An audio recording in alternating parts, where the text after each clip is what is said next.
Vraie Voix Sud Radio, le coup de projecteur des vraies voix. S'il n'y allait pas là, maintenant, on se serait enlisé. Je suis pour rien pour le cyclone. Vous pouvez me le reprocher, c'est pas moi. Le président de la République, il a une mission quand il se rend sur ce genre de catastrophe naturelle, c'est d'apporter le soutien et la solidarité de la nation qu'il représente auprès de ceux qui ont tout perdu. Vous avez vécu quelque chose de terrible. Tout le monde se bat. Et n'opposez pas les gens. N'opposez pas les gens. Si vous opposez les gens, on est foutus. C'est pas de rentrer en débat avec la population, et c'est certainement pas de donner des leçons ou d'engueuler, entre guillemets, les personnes qu'il a entre lui. Parce que vous êtes content d'être en France. Parce que si c'était pas la France, pour vous dire, vous seriez 10 000 fois plus dans la merde. C'est la réalité.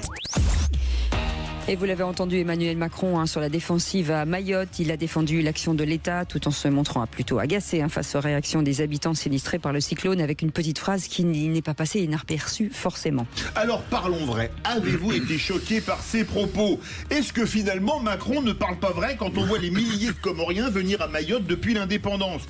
Et à cette question, si c'était pas la France, vous seriez 10 000 fois plus dans la merde, lance Emmanuel Macron à Mayotte. Vous dites à 73% que c'est un dérapage, à 27% que c'est la vérité. Vous voulez réagir? Zach attend vos appels au 0826 300 300. Philippe Bilger, on l'a dit un peu tout à l'heure aussi, on sent que la voix d'Emmanuel Macron, on sent que, en fait, il est sur la défensive, il sait plus quoi faire, en fait. Vous avez raison, Cécile, et je reprends ce qu'a dit Éric Revel tout à l'heure, approuvé par Michael. Si tous les trois on est d'accord, c'est que vraiment la vérité est là. Normalement. Mais au-delà de cela... J'avais un boulard, mais c'est ouf. Au-delà de cela, il ne faut tout de même pas exagérer la portée de ce propos d'Emmanuel Macron, que je trouve au demeurant sur le fond pertinent. Certes, il a éprouvé le besoin de faire un repli, je l'ai vu tout à l'heure, il dit ceux qui m'insultaient, c'était des citoyens du RN, ils insultaient la France. C'est dommage qu'il fasse un repli. On aurait pu comprendre que son émotion, l'exaspération devant ces assauts qui lui étaient adressés, la difficulté de la mission pouvait le conduire à de telles dérives. Il n'aurait pas dû faire ce retrait. Mais bon, franchement, je lui pardonnerais ça. Ouais. Éric Revel. En fait, le chef de l'État, il fait du Michel Sardou. Vous seriez plus dans la merde. Mais oui, parce que je vais vous dire, d'abord, les deux questions sont pas exclusives l'une de l'autre. Non. Ça peut être un dérapage et la vérité. Parfois, vous dites des vérités quand vous dérapez. Oui. Donc, en réalité, moi, je pense que le chef de l'État a tout à fait raison. C'est un département français, donc ce département, comme n'importe quel autre, doit avoir tout l'appui de la nation. Mais ce qui est vrai aussi, c'est que si au lieu de vivre à Mayotte, il vivait à Anjouan, l'une des îles des Comores, je pense qu'il n'aurait pas le même niveau de vie, parce que l'immigration clandestine qui vient des Comores en direction de Mayotte, je rappelle que la maternité de la capitale est la maternité la première d'Europe. Absolument.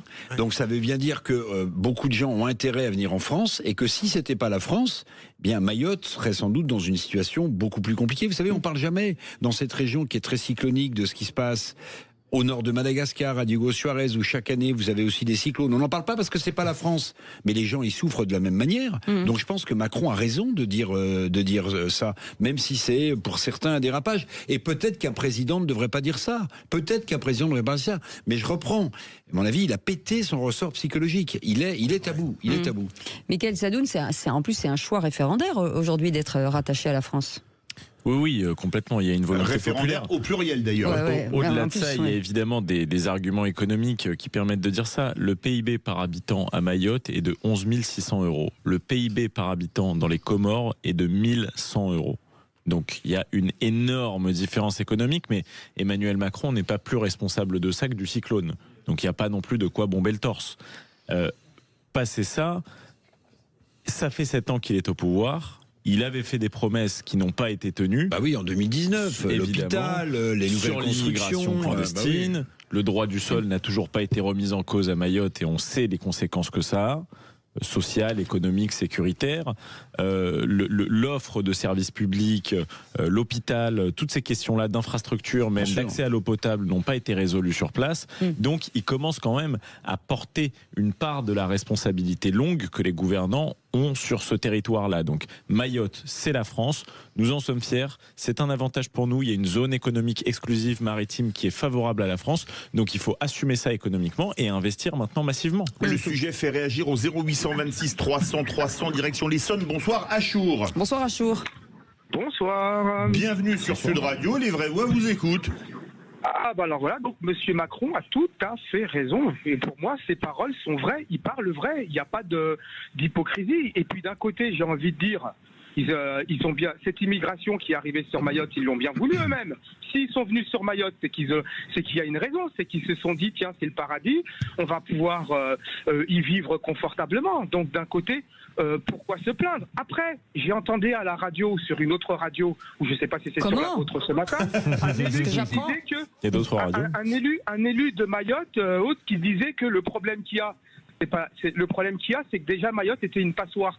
Et à l'heure actuelle, ce qu'il faudra faire, c'est éviter à ce qu'ils se réinstallent et que ces bidonvilles existent encore.